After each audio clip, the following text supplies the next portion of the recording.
গেল ৮ জুন রাজধানীর রমনায় স্থানীয় এক সালিশে খুন হন সাবেক স্বেচ্ছাসেবক দলের নেতা বিল্লাল হোসেন। এই ঘটনায় নিহতের স্ত্রী আম্বিয়া খাতুন ২১ জনকে আসামি করে মামলা করেন থানায়। মৌচাক আনারকলি সুপারমার্কেটে নিজ দলের নেতাকর্মীদের সঙ্গে মীমাংসার বৈঠকে এই হত্যাকাণ্ডের প্রকৃত কারণ মেলাতে পারছে না নিহতের পরিবারও। ভাগ্নে মোবারক হোসেনকে মারধরের সূত্র ধরে সালিশে উপস্থিত হন বিল্লাল হোসেন। ওই বৈঠকে কিছুক্ষণ পরেই ছুরিকাঘাত করা হয় বিল্লালকে। প্রত্যক্ষদর্শী হিসাবে এমনই দাবি করেন মোবারক হোসেন। পরে মামা যখন আসে বাবুর সাথে কথা বলতেছে, এর মধ্যে বাবুর এক লোক হকি ছিল ওর হাতে, হকি দিয়ে আমার পিছনে বাড়ি দিছে।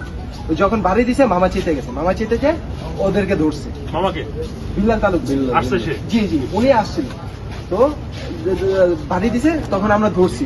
দুই পক্ষে হাতাতে হয়েছে। বাবুর কাছে ছিল একটা ছুরি, এটা আমরা কেউ জানতাম না, আমাদের কাছে কিচ্ছু ছিল না। আমরা আসি মিচল করতে, মিচলের মধ্যে হয়ে গেছে। তো বাবু যে মিরাজুল করে লোকটা, ও কি গেছে ছুরিটা বাবুর থেকে নিচ্ছে, নিয়ে ও কি গেছে সামনে এসে মামারেই, কোনো ডানে বামে না, মামারেই অ্যাটাকটা করছে। স্থানীয় ব্যবসায়ীরা বলছেন, ঘটনার কিছুদিন আগে রমনা থানা বিএনপির আহ্বায়ক আশরাফুল মার্কেটের ভেতরে দিদারুলের এক কর্মীকে মারধর করেন। বৈঠকে মোবারক মারধরের শিকার হলে খবর পেয়ে বিল্লালও বৈঠকে এসে মীমাংসার জন্য হাজির হন। বাকবিতণ্ডা হলেও খুনের মতো ভয়ানক কোনো পরিস্থিতির কথা কেউ বুঝে উঠতে পারেনি। এরকম কিছু দ্বন্দ্ব তার সাথে ছিল, এটা আমরা জানিও না করতে কী হয়েছে। তবে মার্কেট সম্পর্কে আমরা বলতে পারি, মার্কেটে বাবুর সাথে সবার সাথে একটা সুসম্পর্ক ছিল, সব ব্যবসায়িক। এ ঘটনায় রমনা থানা যুবদলের আহ্বায়ক দিদারুল ইসলাম বাবুকে বহিষ্কার করা হয়েছে। একই সঙ্গে কমিটি বিলুপ্ত করা হয়। মামলায় এখন পর্যন্ত ৬ জনকে গ্রেপ্তার করা হয়েছে। এরই মধ্যে মামলার অন্যতম পলাতক আসামি দিদারুল ইসলাম সামাজিক যোগাযোগ মাধ্যমে সুষ্ঠু তদন্ত চেয়ে ভিডিও বার্তা দেন। আমি এই ঘটনার সাথে জড়িত না, নোংরা রাজনীতি করতেছেন তাদের কাছে আমার একটা অনুরোধ থাকবে, আপনারা নিজেদের স্বার্থ হাসিল করার জন্য আমার মতো একটা লোকের আপনারা কেন এখানে পাঠিয়েছেন। ঠিক একই দাবি দিদারুল ইসলামের স্ত্রীরও। প্রধানমন্ত্রী জনাব তারেক রহমান ও স্বরাষ্ট্রমন্ত্রীর কাছে আমার আকুল আবেদন, আপনারা প্রয়োজন বোধে সঠিক তদন্ত করে যে এর সাথে দায়ী তার বিচার করেন, এমনকি আইনের আওতায় আনেন, না হলে এরকম আপনাদের ত্যাগী কর্মীরা দিন দিন হারিয়ে যাবে।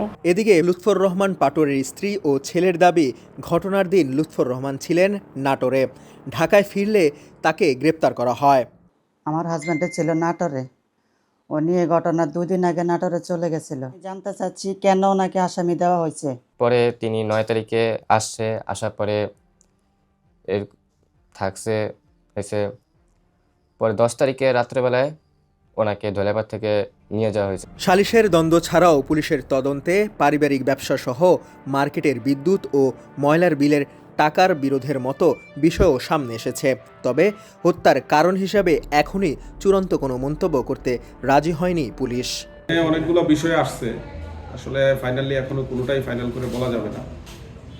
পারিবারিক ব্যাপার আছে, এখানে মার্কেটে দোকানের বিষয় আছে, বিদ্যুৎ বিল ও ময়লার বিলের নামে টাকা উত্তোলন, এগুলোও আছে। কারা নেপথ্যে ছিল সবগুলোই দেখা হচ্ছে, সবগুলোই আমরা দেখতেছি।